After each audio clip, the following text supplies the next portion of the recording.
Hello साथियों, आप सभी का स्वागत है आपके अपने यूट्यूब चैनल CDP कुन हिमांशी मैम पर। हम कर रहे हैं यूपी टेट और सीटेट से संबंधित पर्यावरण की क्लास, जिसमें आपके लिए बेहतरीन क्वेश्चन लेकर आए हैं हम। चलिए देखते हैं आज की अपनी क्लास। पहला क्वेश्चन है, भारत भारतीयों के लिए है नारा किस संस्था ने दिया था, बताइए। भारत भारतीयों के लिए है यह नारा किस संस्था द्वारा दिया गया है। ऑप्शन देखते हैं, अशासकीय संस्था, आर्य समाज, ब्रह्म समाज या फिर इनमें से कोई नहीं। तो पहले का हो जाएगा option number B, Arya Samaj. इसने दिया था, आर्य समाज ने दिया था यह नारा कि भारत भारतीयों के लिए है। आगे देखते हैं, भारत की प्रथम बहुउद्देशीय परियोजना किस नदी पर बनाई गई। भारत की प्रथम बहुउद्देशीय परियोजना किस नदी पर बनाई गई। तो आप लोगों को पता है कि यह परियोजना कहाँ बनाई गई थी, दामोदर नदी पर बनाई गई थी। ये स्वतंत्र भारत की प्रथम बहुउद्देशीय परियोजना थी। इस परियोजना को अमेरिका के टेनेसी मॉडल पर बनाया गया था। देखते हैं अगला क्वेश्चन, बिहू निम्नलिखित में से किस राज्य का लोकप्रिय उत्सव है। बिहू किस राज्य का लोकप्रिय उत्सव है, आपको आंसर देना है। असम का होगा या फिर उड़ीसा का, बिहार का या फिर मध्य प्रदेश का। आंसर कीजिए आप लोग, बिहू किस राज्य का लोकप्रिय उत्सव है। तो इसका हो जाएगा ऑप्शन नंबर ए, असम का। चलते हैं अगले क्वेश्चन पर। भारत के राज्य चिन्ह में प्रयुक्त होने वाले शब्द सत्यमेव जयते किस उपनिषद से लिया गया है। आंसर कीजिए, ऑप्शन देखिए और आंसर कीजिए आप लोग सही सही। तो इसका हो जाएगा ऑप्शन नंबर बी, मुंडकोपनिषद। किससे लिया गया है, मुंडकोपनिषद से लिया गया है सत्यमेव जयते। ऑप्शन नंबर, क्वेश्चन नंबर 5 देखते हैं, ऑपरेशन फ्लड से संबंधित है।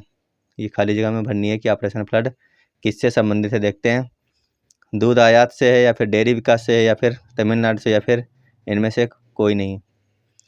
पांचवे का आंसर कीजिए आप लोग, ऑपरेशन फ्लड संबंधित है किससे, डेयरी विकास से। किससे, डेयरी विकास से संबंधित है ऑपरेशन फ्लड। आगे देखते हैं, विश्व का सबसे लंबा रेलवे प्लेटफार्म कहाँ है। क्या पूछा गया है, विश्व का सबसे लंबा रेलवे प्लेटफार्म कहाँ है। ऑप्शन देख लेते हैं, जोधपुर, सोलापुर, गोरखपुर या फिर इनमें से कोई नहीं। तो आप लोग आंसर कीजिए अपना अपना। विश्व का सबसे लंबा प्लेटफार्म है ऑप्शन नंबर सी। कहाँ पे है, गोरखपुर में है। आगे चलते हैं, विश्व की सबसे लंबी नदी कौन सी है। देखिए, विश्व की सबसे लंबी नदी कौन सी है। ये क्वेश्चन हम आपको पिछली क्लासों में करवा चुके हैं, तो आप उम्मीद है आप लोग सही आंसर देंगे इसका। विश्व की सबसे लंबी नदी कौन सी है, कीजिए आंसर। आंसर कीजिए जल्दी जल्दी। तो इसका हो जाएगा आंसर नंबर ए, क्या हो जाएगा, नील नदी विश्व की सबसे लंबी नदी है। आगे देखते हैं, निम्नलिखित में से किसे विश्व की छत कहा जाता है। ऑप्शन देखते हैं, पामीर, कराकोरम, तियानसान या इनमें से कोई नहीं। निम्नलिखित में से किसे विश्व की छत कहा जाता है, आंसर कीजिए आप लोग जल्दी से। अगर आपने हमारी क्लास को अभी तक लाइक नहीं किया है तो कृपया लाइक कर लीजिए और अधिक से अधिक लोगों के पास क्लास को शेयर कर दीजिए और चैनल को सब्सक्राइब कर लीजिए, क्योंकि ये सभी क्लासें आपको अब रोज़ मिलती रहेंगी नियमित रूप से जब तक आपका एग्जाम नहीं हो जाता। तो इसका सही आंसर हो जाएगा ऑप्शन नंबर ए, किसे कहते हैं, पामीर को कहते हैं। आगे देखते हैं, ओलंपिक खेलों में पदक जीतने वाली पहली भारतीय महिला कौन है। देखिए, ओलंपिक खेलों में पदक जीतने वाली पहली भारतीय महिला कौन है, ये हमें बताना है। क्वेश्चन नंबर 9 का आंसर दीजिए, ओलंपिक खेलों में पदक जीतने वाली पहली भारतीय महिला कौन है। देखते हैं ऑप्शन, बछेंद्री पाल, कर्णम मल्लेश्वरी, मीराबाई चानू या फिर सूर्यमणि। तो इसका सही आंसर हो जाएगा ऑप्शन नंबर बी, कौन है, कर्णम मल्लेश्वरी। आगे चलते हैं, कितने वर्ष के पश्चात राष्ट्रीय जनगणना होती है। क्या पूछा गया, राष्ट्रीय जनगणना 5 के बाद होती है, 8 वर्ष, 7 वर्ष या फिर 10 वर्ष। आंसर कीजिए अपन लोग, कितने वर्ष के पश्चात राष्ट्रीय जनगणना होती है। तो इसका सही आंसर हो जाएगा ऑप्शन नंबर डी, 10 वर्ष के बाद में राष्ट्रीय जनगणना की जाती है। आगे देखते हैं, भारतीय संविधान के किस अनुच्छेद के अंतर्गत नागरिकों को मौलिक अधिकार प्रदान किए गए हैं। क्या मौलिक अधिकार किस अनुच्छेद में दिए गए, ये पूछा गया है। आंसर दीजिए आप लोग। ऑप्शन देखते हैं, अनुच्छेद 112 से 115 या फिर अनुच्छेद 12 से 35 अथवा अनुच्छेद 222 से 235 या फिर अनुच्छेद 5 से 11। तो इसका सही आंसर हो जाएगा ऑप्शन नंबर बी। क्या हो जाएगा? अनुच्छेद 12 से 35 तक मौलिक अधिकारों के बारे में बताया गया। आगे देखते हैं। संविधान के किस अनुच्छेद में यह अंकित है कि इंडिया अर्थात भारत राज्यों का एक संघ होगा? इंडिया या फिर भारत क्या होगा? राज्यों का संघ होगा। ये किस अनुच्छेद में बताया गया है? आंसर कीजिए आप लोग जल्दी जल्दी से। तो इसका सही आंसर हो जाएगा ऑप्शन नंबर ए। अनुच्छेद 1 में बताया गया है कि भारत या फिर इंडिया क्या होगा? राज्यों का एक संघ होगा। आगे चलते हैं। पृथ्वी का जुड़वा ग्रह इनमें से किसे कहते हैं? देखिए, मंगल को कहते हैं, शुक्र को कहते हैं, शनि को कहते हैं या फिर बुध को कहते हैं। पृथ्वी का जुड़वा ग्रह इनमें से किसे कहते हैं?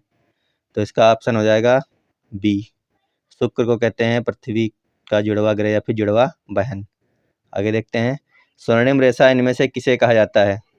स्वर्णिम रेशा इनमें से किसे कहा जाता है? देखिए, कपास, चाय, जूट, रबड़। स्वर्णिम रेशा किसे कहा जाता है? आंसर कीजिए। देखिए, आंसर क्या होगा? कपास, चाय, जूट, रबड़। तो इसका सही आंसर हो जाएगा क्वेश्चन नंबर 14 का आंसर हो जाएगा जूट। क्या होगा? जूट को कहते हैं स्वर्णिम रेशा। आगे चलते हैं। इनमें से कौन सी गैस हमें सूरज की घातक किरणों से रक्षा करती है? इनमें से कौन सी गैस ऐसी है जो हमारी सूरज की घातक किरणों से रक्षा करती है? देखते हैं। कार्बन डाइऑक्साइड है, फिर नाइट्रोजन है, ओजोन है या फिर ऑक्सीजन है। क्वेश्चन नंबर 15 का आंसर कीजिए आप लोग। सूरज की घातक किरणों से हमारी रक्षा कौन सी गैस करती है? तो इसका हो जाएगा ओजोन। क्या हो जाएगा? Option number C. आगे चलते हैं। विश्व जैव विविधता दिवस कब मनाया जाता है? विश्व जैव विविधता दिवस कब मनाया जाता है? मोस्ट इम्पॉर्टेंट क्वेश्चन है। विश्व जैव विविधता दिवस मनाया जाता है 22 मई को। कब मनाते हैं? 22 मई को। चलते हैं अगले क्वेश्चन पर। नीली क्रांति किससे संबंधित है? नीली क्रांति के बारे में पूछा गया है, ये किससे संबंधित है? देखिए, दुग्ध उत्पादन हो गया, पुष्प उत्पादन, मत्स्य उत्पादन या फिर फल उत्पादन। तो नीली क्रांति का संबंध किससे है? ऑप्शन नंबर सी, मत्स्य उत्पादन से संबंधित है नीली क्रांति। याद रखना आप लोग। आगे है जल जनित रोग है। देखिए, इनमें से ऐसा कौन सा रोग है जल से होता है? अतिसार हो गया, छोटी माता या फिर रक्त अल्पता या फिर मस्तिष्क ज्वर। चारों में से ऐसा कौन सा रोग है जो जल से होता है? तो इसका आंसर हो जाएगा अतिसार। क्या हो जाएगा? अतिसार। Option number A. अतिसार जो है वो जल से होता है। आगे चलते हैं। पर्यावरण को बचाने के लिए चिपको आंदोलन का संबंध किस राज्य से है? ऑप्शन देख लेते हैं। उत्तर प्रदेश, झारखंड, छत्तीसगढ़, उत्तराखंड। पर्यावरण को बचाने के लिए चिपको आंदोलन का संबंध किस राज्य से है? तो इसका सही आंसर हो जाएगा ऑप्शन नंबर डी। क्या हो जाएगा? ऑप्शन नंबर डी, उत्तराखंड से है। आगे चलते हैं। फूलों की घाटी स्थित है। फूलों की घाटी नेशनल पार्क है, ये कहाँ पर है? फूलों की घाटी स्थित है, देखिए, उत्तराखंड है, मध्य प्रदेश, जम्मू कश्मीर या फिर हिमाचल प्रदेश। फूलों की घाटी कहाँ पर है? इसका ऑप्शन हो जाएगा ए, उत्तराखंड में है फूलों की घाटी। चलते हैं अगले क्वेश्चन पर। भिंडी में पाया जाता है, ऑप्शन देखते हैं, phosphorus, vitamin A, vitamin C, ये सभी। तो भिंडी में क्या पाया जाता है? आंसर कीजिए आप लोग। फास्फोरस पाया जाता है, विटामिन ए पाया जाता है या फिर विटामिन सी पाया जाता है या फिर ये सभी चीज़ें पाई जाती हैं? तो इसका हो जाएगा ऑप्शन नंबर डी, भिंडी में ये सभी पाई जाती हैं। आगे चलते हैं। पोलियो का कारण है। देखिए, पोलियो का कारण क्या इनमें से देखते हैं। जीवाणु है, विषाणु है, कवक है या फिर कीट है? पोलियो किस कारण से होता है? उसका कारण क्या है? जीवाणु, विषाणु, कवक, कीट। इन चारों में से अपना अपना आंसर कीजिए आप लोग। सही आंसर कीजिए। तो इसका हो जाएगा ऑप्शन नंबर बी, विषाणु से होता है पोलियो। चलते अगले क्वेश्चन पर। अपशिष्ट उत्पादों को खाने वाले जीवों को कहा जाता है। अपशिष्ट उत्पादों को खाने वाले जीवों को क्या कहा जाता है? तो ऑप्शन देखिए और आंसर कीजिए आप लोग अपना अपना। उम्मीद है अपना आंसर कर लिया होगा आपने। इसका हो जाएगा ऑप्शन नंबर ए। चलते हैं अगले क्वेश्चन पर। प्रकाश संश्लेषण के दौरान हरे पौधे निम्न में से किसे सोख लेते हैं? देखते हैं ऑप्शन। ऑक्सीजन है, हीलियम है, नाइट्रोजन है या फिर कार्बन डाइऑक्साइड है? प्रकाश संश्लेषण के दौरान हरे पौधे निम्न में से किसे सोख लेते हैं? क्वेश्चन नंबर 24 का ऑप्शन नंबर डी बिल्कुल राइट है। कार्बन डाइऑक्साइड को सोख लेते हैं। आगे देखते हैं, wild life institute of India कहाँ है? क्या पूछा गया है? Wild life institute of India कहाँ है? ऑप्शन देखते हैं, कोयम्बटूर, नई दिल्ली, देहरादून, अहमदाबाद। तो इसका सही आंसर कीजिए आप लोग। क्वेश्चन नंबर 25 का सही आंसर हो जाएगा देहरादून। कहाँ है? देहरादून उत्तराखंड में है wild life institute of India. आगे देखते हैं, MS स्वामीनाथन एक क्या थे? पत्रकार थे, कृषि वैज्ञानिक थे, पारिस्थितिकी वैज्ञानिक थे या फिर पक्षी वैज्ञानिक थे? आंसर कीजिए आप लोग। MS स्वामीनाथन क्या थे? तो ये थे कृषि वैज्ञानिक। ऑप्शन नंबर 20 का सही है, कृषि वैज्ञानिक थे MS स्वामीनाथन। आगे देखते हैं, वेदों की ओर लौटो नारा किसने दिया था? वेदों की ओर लौटो नारा किसने दिया था? ऑप्शन देख लेते हैं, महर्षि दयानंद, वाल्मीकि, वेद व्यास या फिर इनमें से कोई नहीं। तो इसका हो जाएगा option number A, Maharshi Dayanand ने कहा था वेदों की ओर लौटो। आगे चलते हैं, भारत ने ओलंपिक खेलों में पहली बार किस वर्ष भाग लिया था? भारत ने ओलंपिक खेलों में पहली बार किस वर्ष में भाग लिया था? देखते हैं, 1900, 1700, 600 या फिर 2005 में। आप लोग आंसर कीजिए अपना अपना। क्वेश्चन नंबर 28, तो इसका सही आंसर हो जाएगा ऑप्शन नंबर ए, भारत ने पहली बार ओलंपिक खेलों में सन 1900 में भाग लिया था। आगे देखते हैं, पुष्कर मेला कहाँ आयोजित किया जाता है? पुष्कर मेला कहाँ पर होता है? ऑप्शन देख लेते हैं, जयपुर, उदयपुर, जोधपुर, अजमेर। तो ये होता है अजमेर में। कहाँ होता है पुष्कर मेला? अजमेर में होता है। आगे चलते हैं, गिर शेर परियोजना अवस्थित है।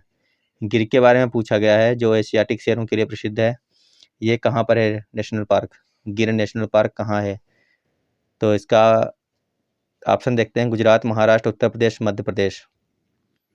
कहाँ पर है गिर? आज का अंतिम क्वेश्चन है और आप लोग आंसर दे दीजिए अपना अपना। और उम्मीद है आप लोगों को क्लास अच्छी लगी होगी। और कमेंट बॉक्स में कमेंट करके बताना कि आपके 30 में से कितने क्वेश्चन सही निकले हैं।